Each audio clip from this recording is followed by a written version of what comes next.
বগুড়ার সান্তাহারে ট্রেনের ৯টি বগি লাইনচ্যুতের ঘটনা ঘটেছে। এতে অর্ধ শতাধিক আহত হয়েছেন। এদের বেশিরভাগ প্রাথমিক চিকিৎসা নিয়ে হাসপাতাল ছেড়েছেন। ঈশ্বরদী ও পার্বতীপুর থেকে দুটি রিলিফ ট্রেন গিয়ে উদ্ধার কাজ চালাচ্ছে। দুর্ঘটনার ফলে ঢাকার সঙ্গে উত্তরবঙ্গের রেল যোগাযোগ বন্ধ রয়েছে। এতে যাত্রীরা চরম দুর্ভোগে পড়েছেন। ঘটনা তদন্তে 4 সদস্যের কমিটি করা হয়েছে। এছাড়া সান্তাহার স্টেশনের মাস্টারকে সাময়িক বরখাস্ত করা হয়েছে। বগুড়ার সান্তাহার জংশন রেল স্টেশনের অদূরে ছাতিয়ান গ্রাম এলাকার বাগবাড়িতে ঢাকা থেকে নীলফামারীর চিলাহাটিগামী নীলসাগর এক্সপ্রেস ট্রেনের 9টি বগি লাইনচ্যুত হয় বুধবার দুপুর 2টার দিকে। এতে অনেক যাত্রী আহত হয়। আহতদের মধ্যে অন্তত 47 জনকে ফায়ার সার্ভিস উদ্ধার করে বিভিন্ন হাসপাতালে ভর্তি করে।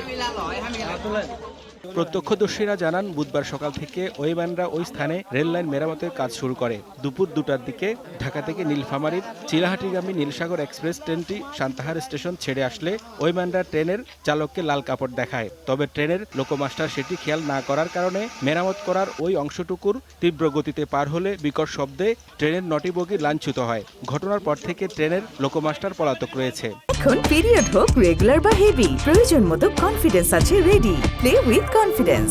ঘটনাস্থল থেকে 400 মিটার দূরে রেলের স্টাফ লাল ফ্ল্যাগ ধরছে। তো ধরার পরে সে লাল ফ্ল্যাগটা অমান্য করছে, লালটা কেটে সে ট্রেনটা চলে আসে। আসার কারণেই এই দুর্ঘটনা ঘটছে। আমরা তখন বাড়ি থেকে মইটই নিয়ে আসে যাত্রী এলা সবাই নাম্বার নিছি।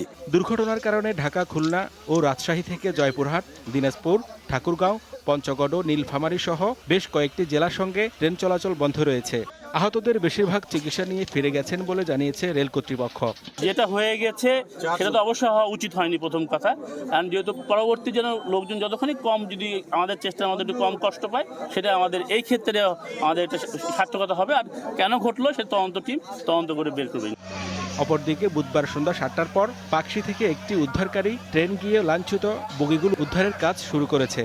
বগিগুলো উদ্ধার শেষে রেল লাইন মেরামত হতে আগামীকাল বৃহস্পতিবার পুরো দিন লাগতে পারে বলে জানিয়েছে সংশ্লিষ্টরা। এই ঘটনা তদন্তের জন্য 4 সদস্যের একটি কমিটি গঠন করা হয়েছে। এছাড়া সান্তাহার স্টেশনের স্টেশন মাস্টারকে সাময়িক বরখাস্ত করেছে রেল কর্তৃপক্ষ। দীপ্ত বার্তা কক্ষ।